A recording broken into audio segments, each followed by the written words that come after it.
नमस्कार दोस्तों, मैं डॉक्टर अरविंद श्रीवास्तव, होम्योपैथिक विशेषज्ञ। आज बात करूंगा कोरोना महामारी की तीसरी लहर को लेकर के कि तीसरी लहर को लेकर के कैसे हम सावधानी बरतें, क्या क्या सावधानी बरतें और कैसे अपने बच्चों को प्रभावित होने से बचाएं या उनकी जान माल की रक्षा कैसे करें। दोस्तों, 1 जून से जिस तरीके से अनलॉक की प्रक्रियाएँ पूरे देश में शुरू हुई हैं और अपने उत्तर प्रदेश में भी आज लगभग हर जिला अनलॉक हो चुका है।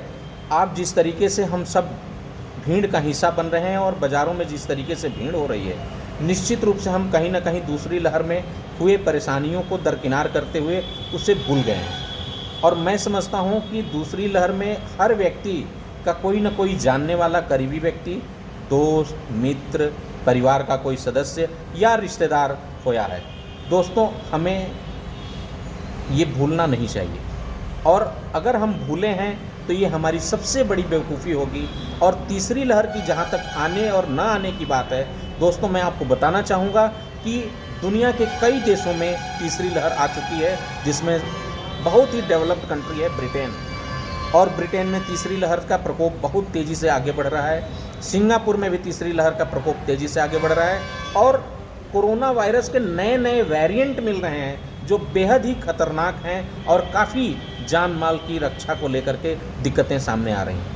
दोस्तों, जिस तरीके से दूसरे लहर में हमने जान माल गंवाया है, हम सबको बहुत सावधानी बरतनी चाहिए और केयर करना चाहिए ताकि तीसरी लहर से बच सकें और अपनी जान माल के साथ साथ विशेष रूप से बच्चों की भी जान माल की सुरक्षा कर सकें। दोस्तों, ये संभव है और बिल्कुल संभव है अगर हम सब थोड़ा सा प्रयास शुरू कर दें तो, और अभी से ध्यान देना शुरू कर दें। क्या करना है? हमें करना ये है कि बाहर से कोरोना वायरस के इन्फेक्शन को घर में नहीं पहुंचने देना है। पहला स्टेप यही है कि बाह्य इन्फेक्शन को घर तक नहीं पहुंचने देना है। उसके लिए क्या करना है? कम से कम बाहर निकलना है। अगर मजबूरी में निकलना है तो कोविड गाइडलाइन का अनुपालन अक्षरशः करना है, यानी मास्क जो बहुत ज़रूरी है, 2 गज की दूरी उससे भी बेहद ज़रूरी है, भीड़ का हिस्सा न बनना, भीड़ से बचना, हाथों की साफ सफाई। दूसरा, अगर हम कोई चीज़ बाज़ार से खरीद के लाते हैं घर पे, तो घर में प्रवेश करने के पहले उन सामानों की साफ़ सफाई, उनका सैनिटाइजेशन, प्लस अपने स्वयं की साफ़ सफाई और स्वयं का सैनिटाइजेशन। और अगर संभव हो बाहर में बाथरूम हो तो सबसे पहले घर में जाने के पहले आप बाथरूम में जाइए, अपनी साफ़ सफाई करिए, स्नान ध्यान करिए और दूसरे ड्रेसेस पहन करके, साफ़ सुथरे ड्रेस पहन करके घर में जाइए। न तो अपना मास्क घर में लेकर के जाइए, न वो कपड़ों को घर में लेकर के जाइए, वो बाहर बाथरूम में ही प्रयास करिए कि उसको छोड़ दें। तीसरी चीज़ हम लोग बहुत ध्यान नहीं दे पाते हैं उस चीज़ पे, घर में काम करने के लिए कुछ नौकर चाकर आते हैं, बाई आती है काम करने के लिए, साफ़ सफाई वाली बाई आ सकती हैं, दूसरे ग्वाला आते हैं दूध सप्लाई करने वाले, दूध देने वाले। इनसे हम इतना यूज टू होते हैं कि हम बहुत ज़्यादा इनसे सावधान नहीं रहते हैं और न हमारे बच्चे सावधान रह पाते हैं। इसलिए ये ज़रूरी है कि चूँकि ये लोग कई घरों में जाते हैं, बहुत से लोगों से मिलते हैं और हो सकता है कि यह इन्फेक्शन कैरी करके और आपके घर तक पहुंचा दें। इसलिए बेहद ज़रूरी है कि उनसे किसी तरह का कोई दुराव नहीं करना है, बल्कि उनको प्यार से, आपको ज़रूरत हो अगर उनके पास मास्क ना उपलब्ध हो तो मास्क देना है, समझाना है, सैनिटाइज़र देना है, समझाना है कि कैसे उनको स्वयं को बचना है। और आपके घर में आते आते उनको मास्क लगा के ही आना है, सैनिटाइज करके ही आना है। ये इस बात को सुनिश्चित करना होगा ताकि घर में बाहर का इन्फेक्शन ना आ सके। चौथी चीज़ एक जो बहुत ध्यान देने की ज़रूरत है कि अगर कोई अब्रॉड से व्यक्ति आता है, और विशेष रूप से फ़िलहाल में ब्रिटेन से अगर कोई व्यक्ति, लंदन से, ब्रिटेन से आ रहा है, सिंगापुर से अगर कोई व्यक्ति आ रहा है अपने परिवार में या अपने जानने वाले में या आसपास में, उसकी सूचना तत्काल प्रशासन को देनी चाहिए या उसको कम से कम स्वयं भी जांच करा लेना चाहिए ताकि किसी तरह का कोई नए वेरिएंट फिर से अपने देश में ना आए। या जो लोग इस तरह के आ रहे हैं, हमारी सरकार को भी चाहिए कि उनको वहीं एयरपोर्ट पे रोक करके ही और उनकी जांच कराए और ज़रूरत पड़े तो उनको 14 दिन का आइसोलेशन में रख करके ही उनको आने दिया जाए। इस तरह से हम वायु इन्फेक्शन को घर में आने से रोक सकते हैं। दूसरा तरीका क्या है? दूसरा जो चीज़ है जो बहुत महत्वपूर्ण है, वो है हम अपनी इम्यूनिटी को कैसे बढ़ाएं। इम्यूनिटी को अगर हम स्ट्रांग रखेंगे तो नज़दीक आया हुआ भी इन्फेक्शन चला जाएगा और हमें प्रभावित नहीं करेगा। आपने जाना ही है कि इम्यूनिटी कितनी बड़ी चीज़ है, इसलिए इम्यूनिटी को बढ़ाने पर भी गौर करना होगा।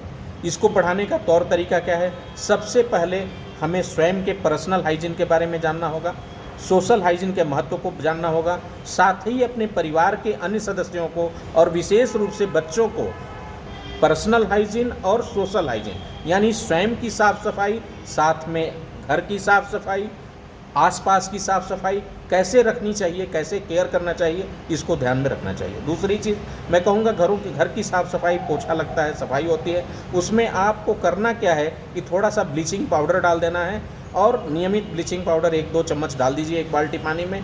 उससे अगर पोछा लगता है तो किसी तरह का इन्फेक्शन होने से बच सकता है और विशेष रूप से कोरोना वायरस से इन्फेक्शन होने से काफ़ी बचाव हो सकता है। तो इस तरह से पर्सनल हाइजीन और सोशल हाइजीन के महत्व को हमें एक दूसरे को शेयर करना होगा और समझाना होगा और उस पर पूरी तरह से अमल करना होगा। दूसरी चीज़, डाइट का ध्यान रखना होगा। डाइट का मतलब यह है कि जो हम खाना पीना खाते हैं वो पौष्टिक हो और संयमित हो। तो संयमित और पौष्टिक और सुपाच्य भोजन का सेवन करना होगा। अगर हम वेजिटेरियन हैं तो पर्याप्त मात्रा में हमें प्रोटीन डाइट लेना चाहिए, यानी रिच प्रोटीन डाइट लेना चाहिए। रिच प्रोटीन डाइट का मतलब है जितनी भी दलहन है, दाल वाली चीज़ें हैं, वो सब रिच होती हैं प्रोटीन के मामले में। दूध है, मिल्क एंड मिल्क प्रोडक्ट, ये भी रिच होता है प्रोटीन के मामले में।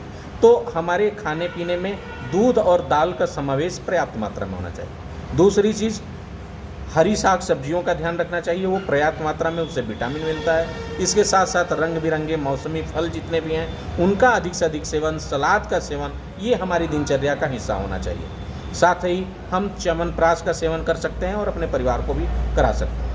दूसरा जो हमें अवॉइड करना है खाने पीने में वो ये है कि चूँकि अनलॉक हो चुका है, मार्केट खुल चुका है, हम काफ़ी दिन से स्वयं भी बहुत संयमित रहे हैं और बच्चे भी कुछ खाए पिए नहीं, तो निश्चित रूप से एक जिज्ञासा है कि ये खाना है, वो खाना है, ऐसा करना वैसा करना, लेकिन हमें बहुत ही अलर्ट और सावधान रहना है। बाहरी चीज़ों को घर में भरसक नहीं लाना है और न खिलाना है। दूसरी चीज़, जितने भी फास्ट फूड है, जंक फूड है, पैक्ड फूड है, इसको पूरी तरह से अवॉइड करना है। मैदा युक्त चीज़ों को तो पूरी तरह से अवॉइड करना है और अपने बच्चों को नहीं खिलाना है। तो इस तरह से हम अपने डाइट पर अगर ध्यान देंगे तो हमारी इम्यूनिटी ठीक रहेगी।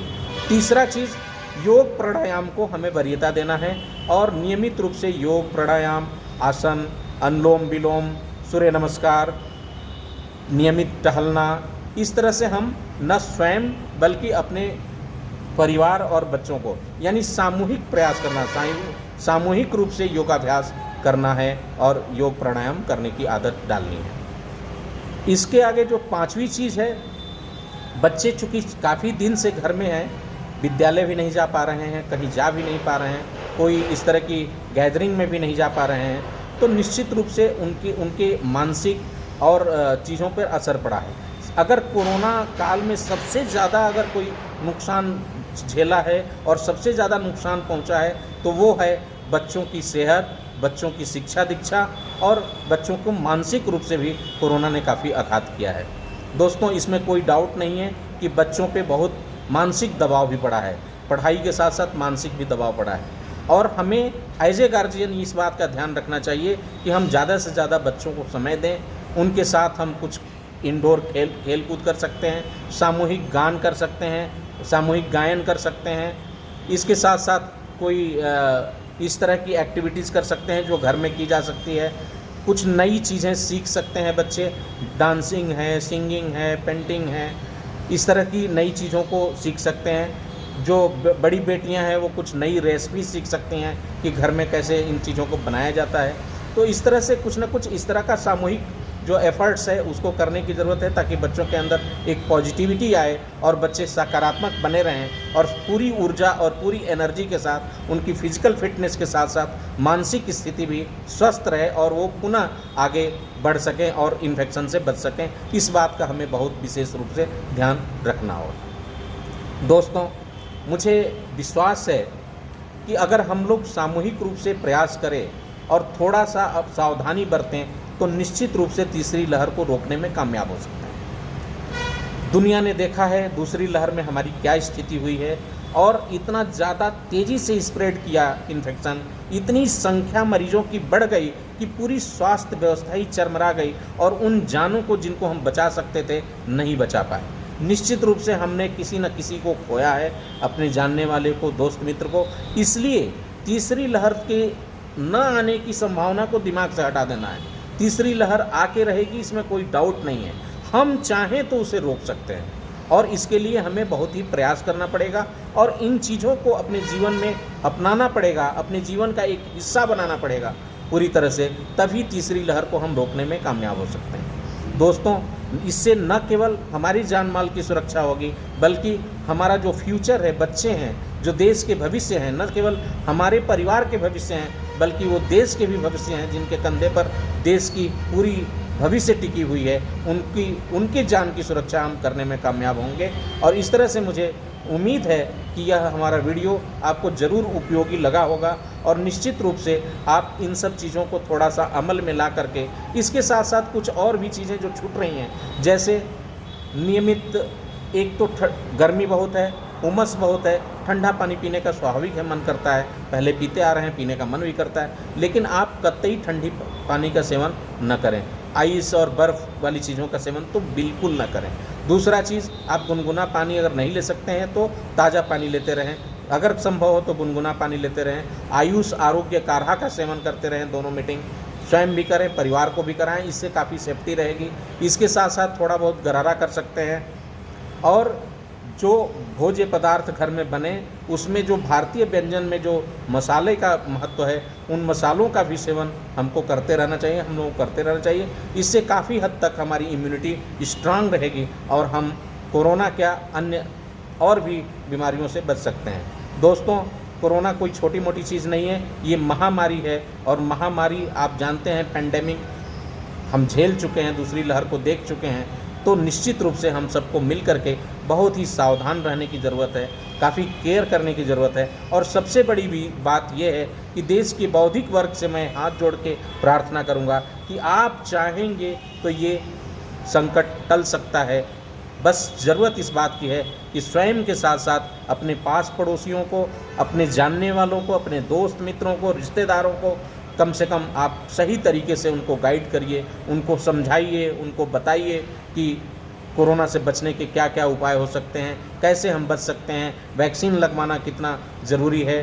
साथ में होम्योपैथिक दवा आर्सेनिक 30 अगर वैक्सीन के रूप में आप लेना चाहते हैं तो लीजिए, बहुत फ़ायदेमंद है। हमने देखा है जो परिवार रेगुलर यूज करता रहा है वो आज भी सेफ़ है, इसलिए बहुत ही इफ़ेक्टिव है। दोस्तों, तो मैं इन्हीं शब्दों के साथ चाहूँगा कि अगर आपको ये वीडियो अच्छा लगा हो तो आप स्वयं भी पूरी तरह से इसे देखें और साथ साथ दूसरों को भी, अपने दोस्तों मित्रों तक भी पहुंचाएं, ताकि अधिक से अधिक लोगों को इससे जागरूक हो सके और साथ में जान माल की रक्षा हो सके, भारत के भविष्य, हमारे बच्चे पूरी तरह से सुरक्षित हो सकें। बहुत बहुत धन्यवाद दोस्तों, नमस्कार।